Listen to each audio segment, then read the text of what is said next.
Drizzle. Yeah, it's me, your boy, your guy, himself, the Drizzler, himself, Saw Guy Bruh, himself. See, I'm back at you. Y'all know I ain't gonna forget about y'all. If y'all rocking out with me, I can't forget about y'all. And I see that a lot of people starting to rock out with me. You feel me? I mean, at least I'm getting people to actually say, we're gonna take a look over there and see what's going on. You know what I mean? And I don't want to kind of disappoint. I want people to understand and see exactly what I'm doing on this side. You know what I mean? So, I got me a fresh one on, brand new, still got the tag on. Let me get the tag off him. Take the tag off him, you know what I mean? But just letting y'all see, this is how I do it. You feel what I'm saying? I gotta, and it's comfortable too, you feel me? So I'm glad she did. You feel me? Like I said, one don't, another one will. So I'm glad she did. You feel me? So, like I say, living in Saw Guy era it's not to say, oh, I'm a player. That's not what it's about. It's about mostly real guys really getting to the point to where we actually showing our worth, our value, because we got value too.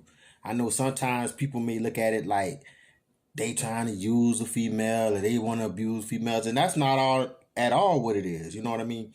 We just realize that these women wanted equality, and we willing to give it to them. And as far as it goes, it's like you want to do as or how a man do, we ain't gonna stop you. We allow you to do it. So it's no use in you getting upset because this is the case. Nah, you know what I mean? Just accept it what it is. I mean, if we can accept it, you can accept it. Right? Isn't that equal? Isn't that equal quality?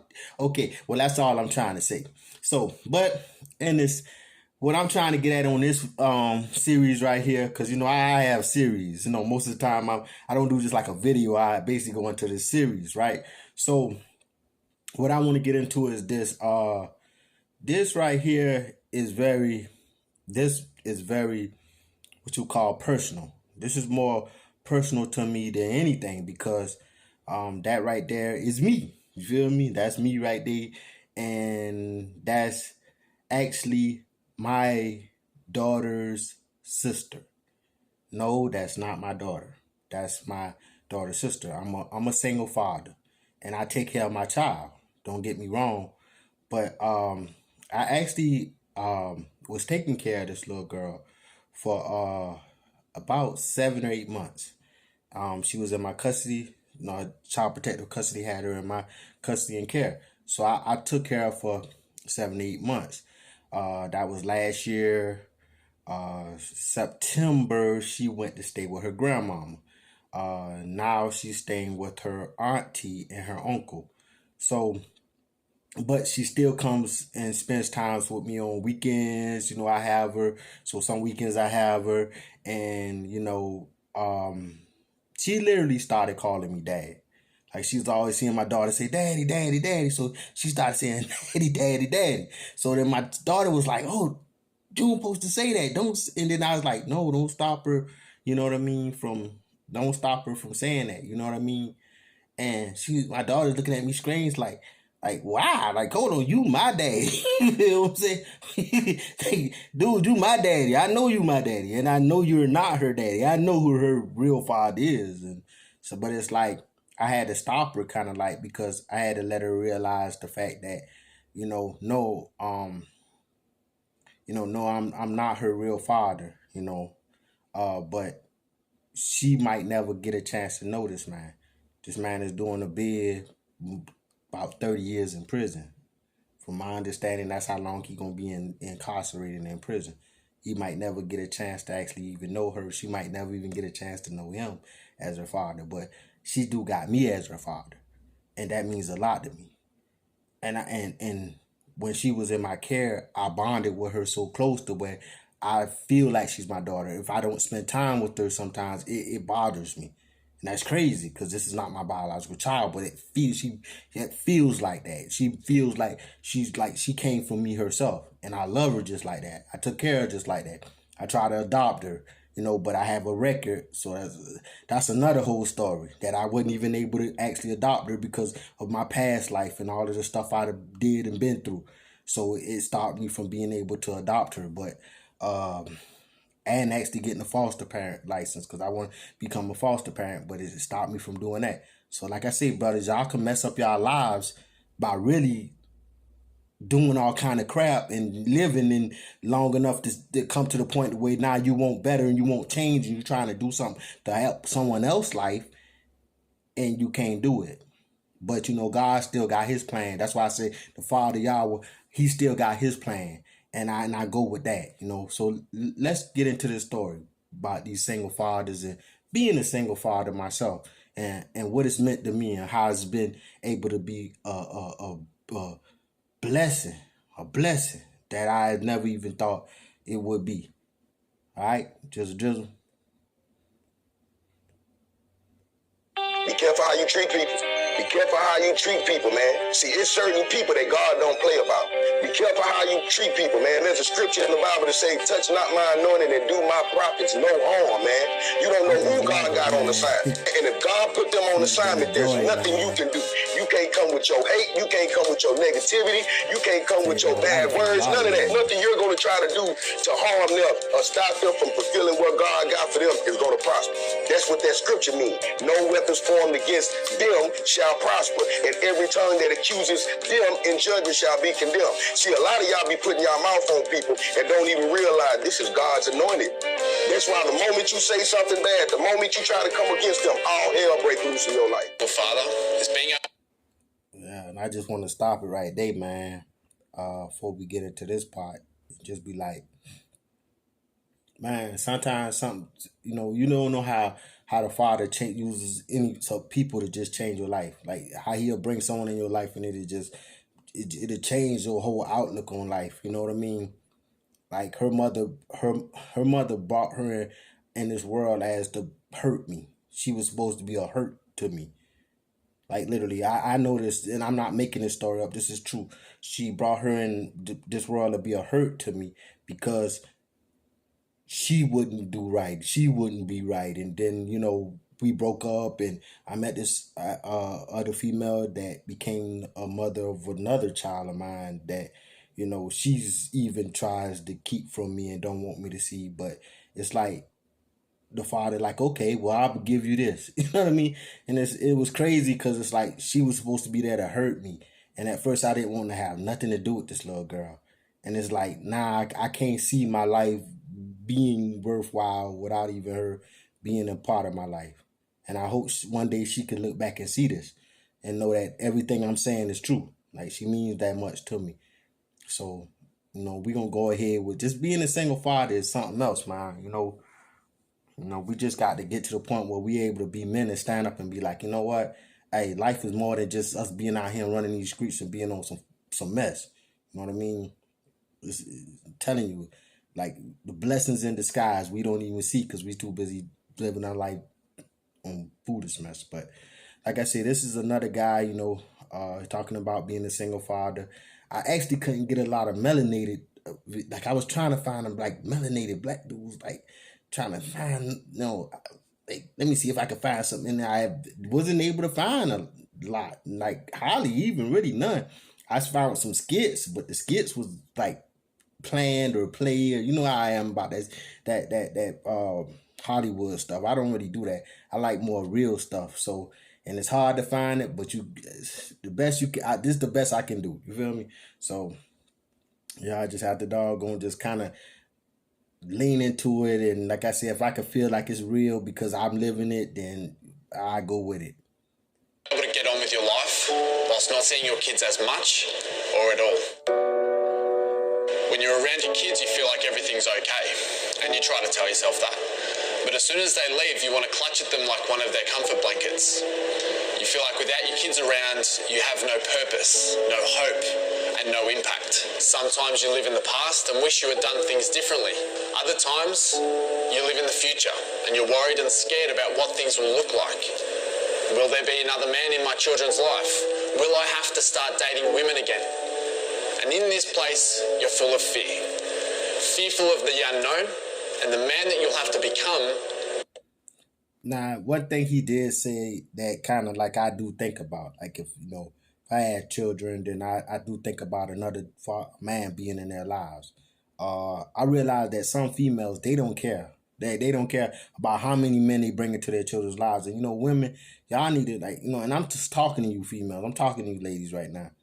You cannot look at a man and say to a man, "Oh, you can't have nobody in my child life, but I can have all these men inside your child." Like literally, that's same way that's his child, that's your child, that both of you are. So you shouldn't have the right to say to this man, "Oh, it's okay for me to bring any man I want into this child's life, but it's not okay for you to bring a woman into your child's life." Like that, to me, that's like, this is where I see that the double standards, this the selfishness, the arrogance.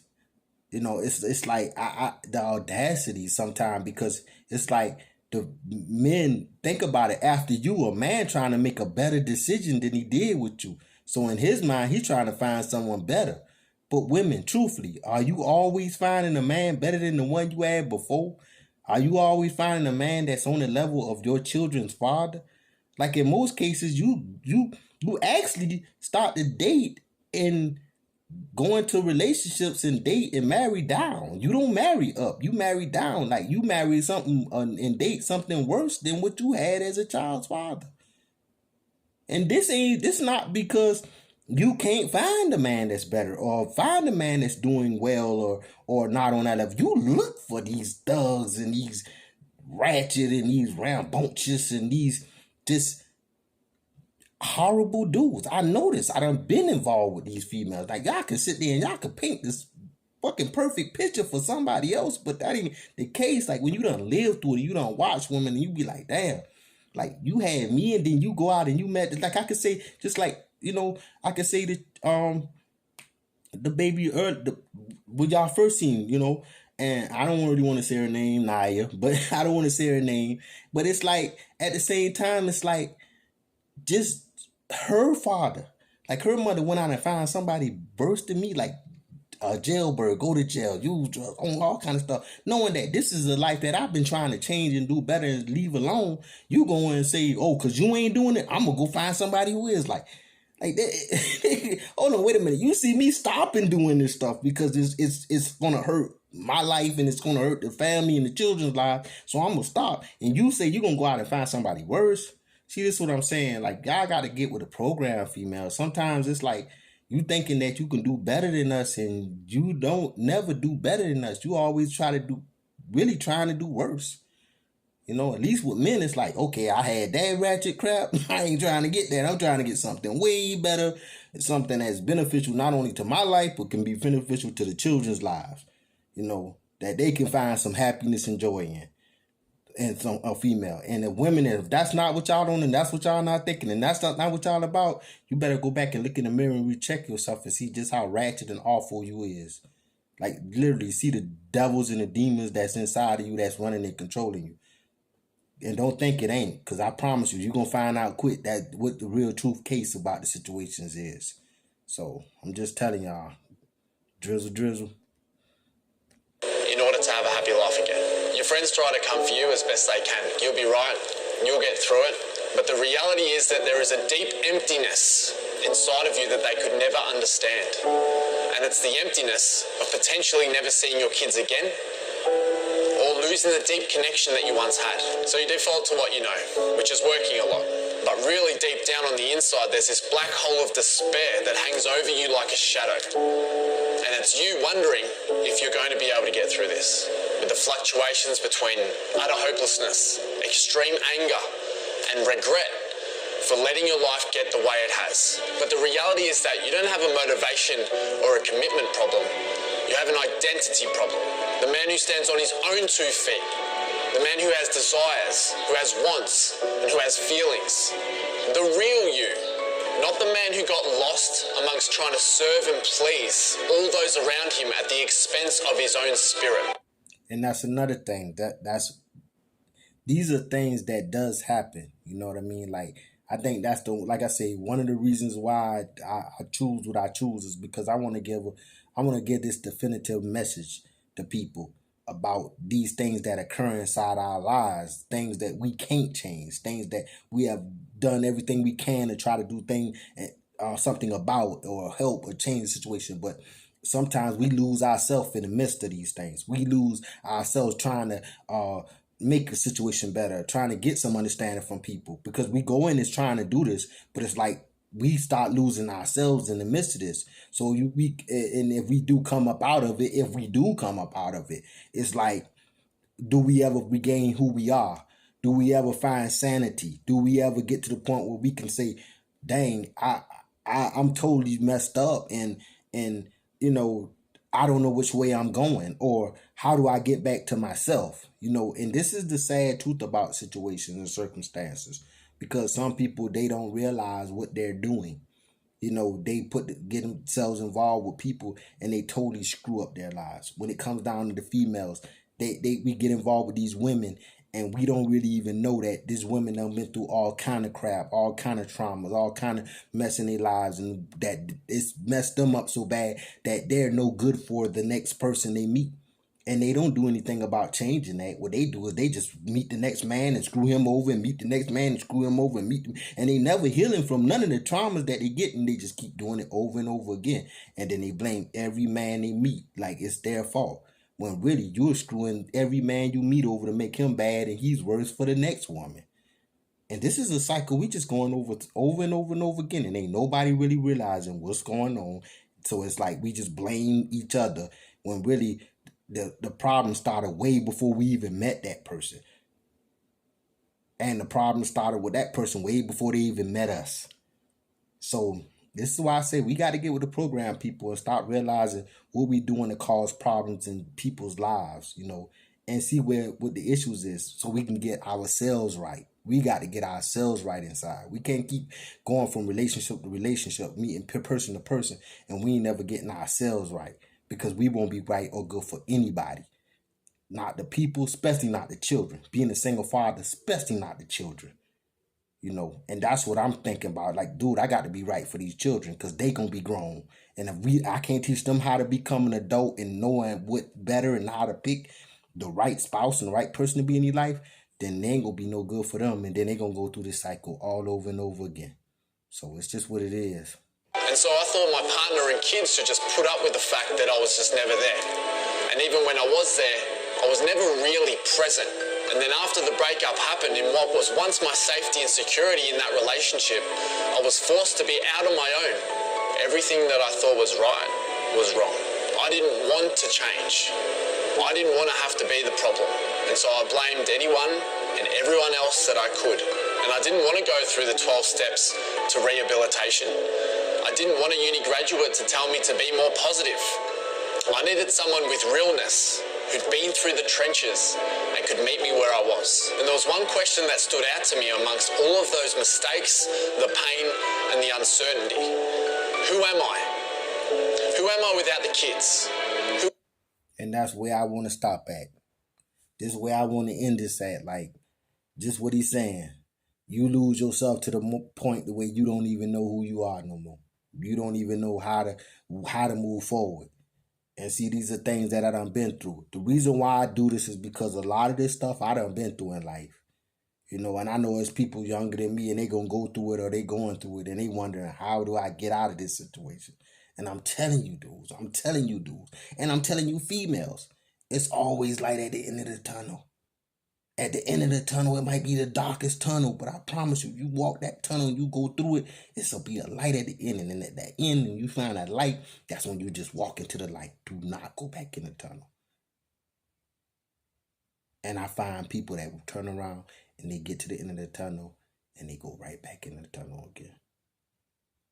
So I'm telling you, until next time, y'all, just keep moving toward the light. Just keep moving toward happiness. Just keep trying to find your way through the darkness until you can get to the light. Because I'm telling you, there is a way through this thing. And I don't care what situation you in. I don't care who you're going through it with it. I promise you, if you keep on going and you stay positive and you stay focused and you stay grounded and you stay trying to do the right thing, you'll make it through. Okay? To the next one. And y'all know I'm going to come with another one. Drizzle.